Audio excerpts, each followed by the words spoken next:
श्रीमद् भगवत गीता में भगवान श्री कृष्ण अर्जुन को कहते हैं, मेरे इन तीनों लोकों में ना तो कुछ कर्तव्य हैं और ना ही कोई भी प्राप्त करने योग्य वस्तु अप्राप्त है, तो भी मैं कर्म में ही वर्तता हूँ। कृष्ण अर्जुन को यहाँ पार्थ कहकर संबोधित करते हैं। कुंती के दो नाम थे, पृथा तथा कुंती, और वे जब राजा कुंती भोज द्वारा गोद ले ली गई तब से उनका नाम कुंती पड़ा। माता के इन नामों के संबंध से ही अर्जुन को पार्थ तथा कौन्तेय कहा जाता है।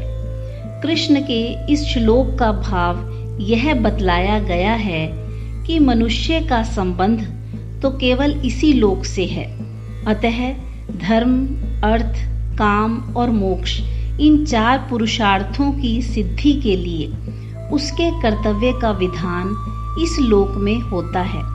किंतु मैं साधारण मनुष्य नहीं हूँ, स्वयं ही कर्तव्य का विधान करने वाला साक्षात परमेश्वर हूँ। अतः स्वर्ग, मृत्युलोक और पाताल इन तीनों ही लोकों में सदा स्थित हूँ। मेरे लिए किसी लोक में भी कोई कर्तव्य शेष नहीं है।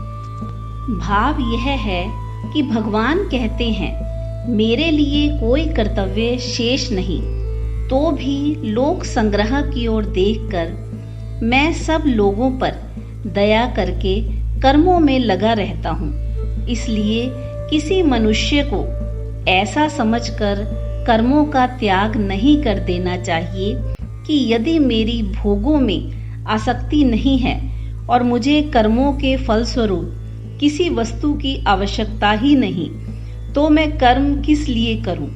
फिर मुझे परम पद की प्राप्ति हो चुकी है, फिर कर्म करने की क्या जरूरत है? अन्य किसी कारण से कर्म करने की आवश्यकता न रहने पर भी मनुष्य को लोक संग्रह की दृष्टि से कर्म अवश्य करना चाहिए। जय श्री कृष्ण।